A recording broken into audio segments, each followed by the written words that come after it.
Good evening. We're about to start this meeting this evening, and before we do, I'm going to stand for a moment of silence and follow it by the Pledge of Allegiance. And anyone who would like to join me, please feel free to do so.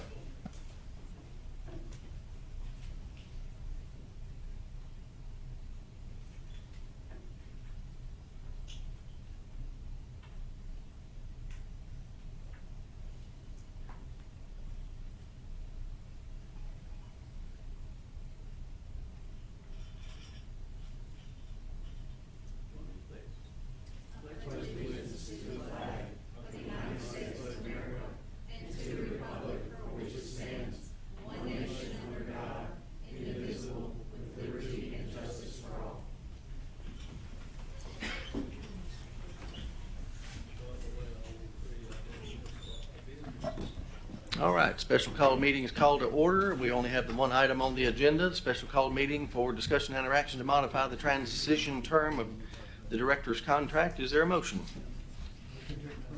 Motion approved by Mr. Wise, second by Ms. Hayes. Any discussion? Ms. Hawkins, there we go. I just had some minor corrections as far as just consistency on defined terms. If you present those, Mr. President here can listen to those. Shall I just read them off? Yeah. Okay. Under item number 4, when it talks about attached benefit addendum, it should be employment agreement benefit addendum to define exactly which addendum you're talking about. Under 5, the word board should be employer with a capital E. Further down, the employee shall be reimbursed. That employee should be capital E. Third line from the bottom of number 5, board should be employer with a capital E.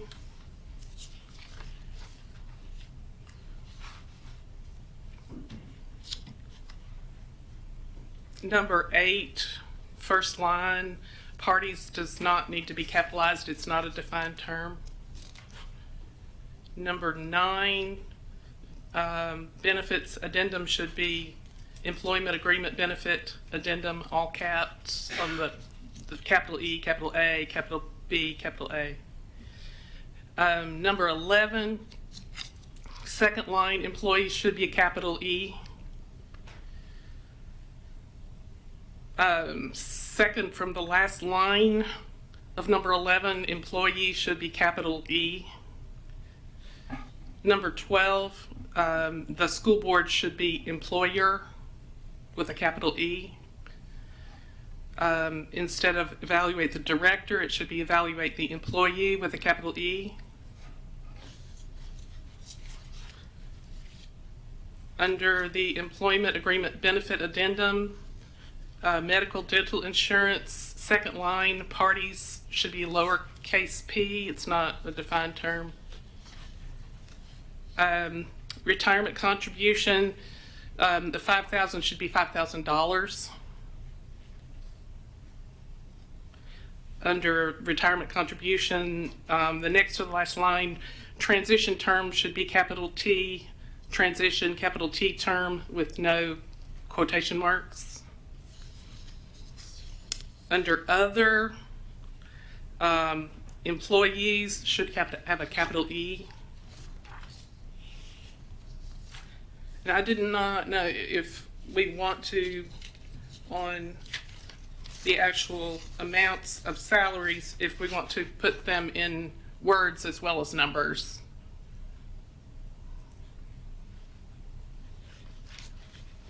It's always better to have some numbers written out just like you would on a check. And that's all I have.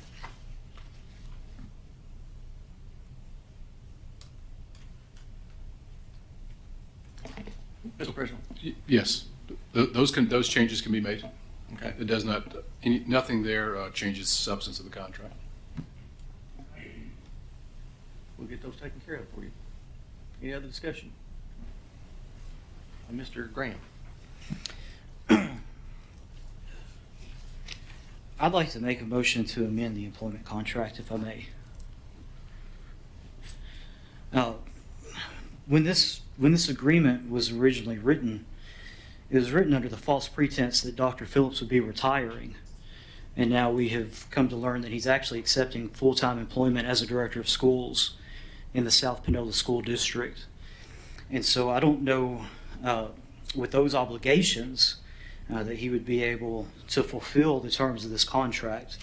And so I would make a motion to amend the contract, eliminate sections 2 through 12 and the addendum, and rewrite the contract to reflect Dr. Phillips as a consultant, which would be an independent contractor, in terms that we give a $5,000 retainer and offer $100 an hour, which is approximately what his rate of pay would have been at $210,000 a year, working 52 weeks a year, 40 hours a week.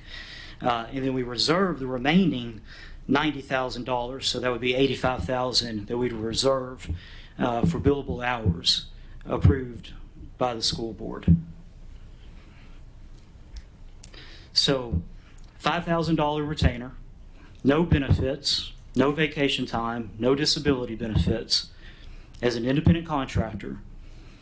And after working 50 hours, which would be $100 an hour, after 50 hours of consulting work, we would have $85,000 reserved for additional consulting work, but those hours would have to be approved by the school board if needed. Motion? That's my motion.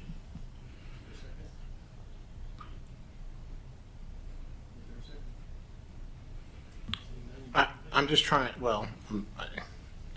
just trying to understand exactly. So $5,000 a month retainer after 50 hours, is that right? $5,000 one-time retainer, Okay. Okay. and then he could bill $100 an hour. And once we have fulfilled 50 hours of work at $100 an hour, then he could bill on top of that at $100 an hour. So $5,000, Okay. and you work on a draw of $100 an hour. So 50 hours of work would be included with that $5,000 retainer. Anything above $5,000 would be reserved at $85,000. So we'd still have reserved money in our budget. But any billable hours thereafter would have to be approved by the school board. Okay. I second. All right, discussion. Any discussion? Seeing none. Mr. Daniels. I've got one question.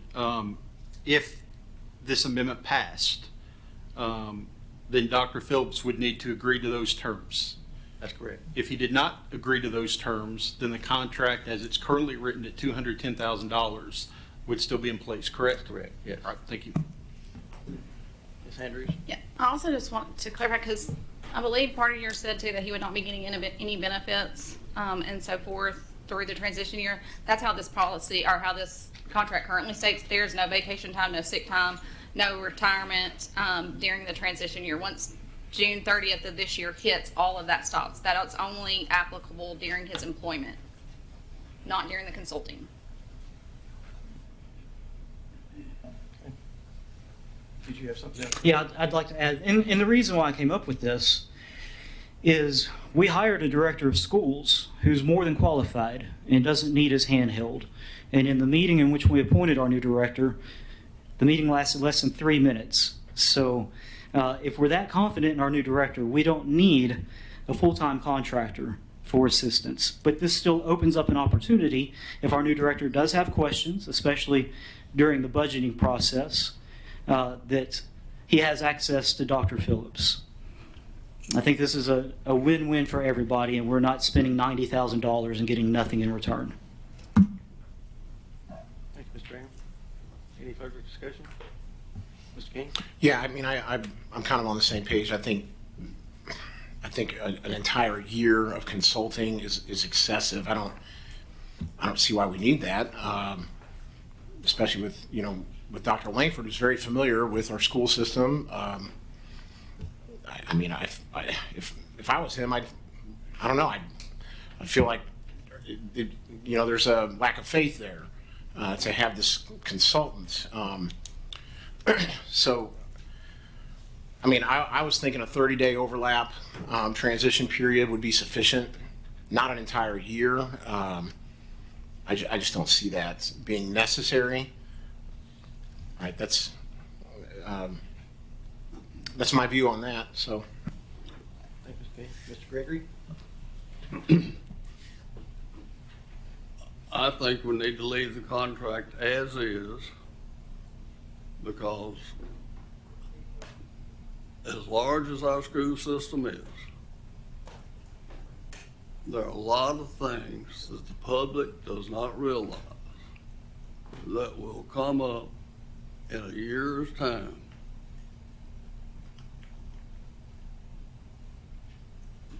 That a transition of that long is not unimportant. The next thing, I firmly believe that there are things that's going to happen that we just don't know about at this particular time. And Dr. Phillips has only had an assistant director to him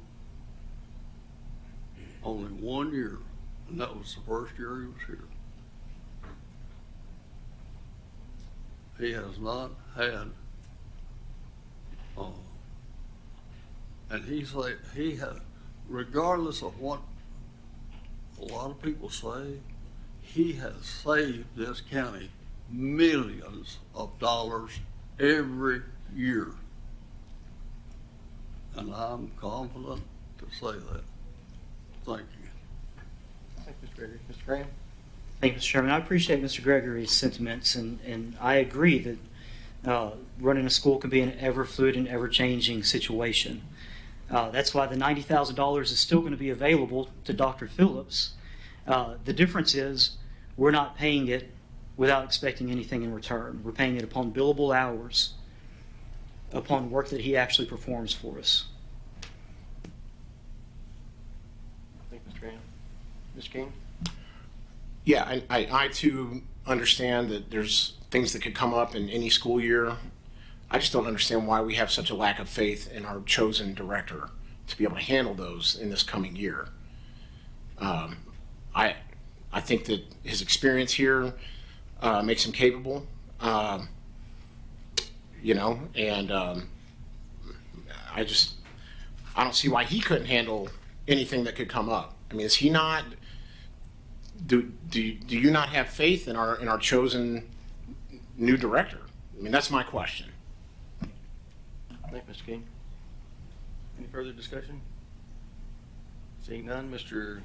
Johnson, would you call the roll on the amendment? Yes, sir. Yes, with Mr. Graham, if I mess up, please correct me and we'll try to fix it. But this is what I have. I have motion to amend the contract to eliminate sections 2 through 12 and the addendum and write a new contract to establish the director as an independent contractor with a $5,000 retainer for 50 hours of work with $100 per hour billing after that up to $85,000. Is that? Good job. Awesome. All right, and with that, Ms. Hayes. No. Mr. Lancaster. Ms. Andrews? No. Mr. King? Yes. Ms. Hawkins? No. Mr. Daniels? No. Mr. Wise? No. Mr. Graham? Yep. Mr. Gregory? No. Mr. Lacy? Yes. Chairman Brewer? No. Motion fails 7-4. Okay, we're back to the main motion. Any discussion on the main motion? Seeing none, Mr. Johnson, call the roll on the main motion. Ms. Hayes? Yes. Mr. Lancaster? Ms. Andrews? Yes. Mr. King? No. Ms. Hawkins? Yes. Mr. Daniels? Yes. Mr. Wise? Yes. Mr. Graham? Emphatically no. Mr. Gregory? Yes. Mr. Lacy? No. Chairman Brewer? Yes. Motion carries 7-3 with one abstention. All right, the special call meeting is adjourned, and we'll take a 5-minute recess, and we'll start the budget workshop.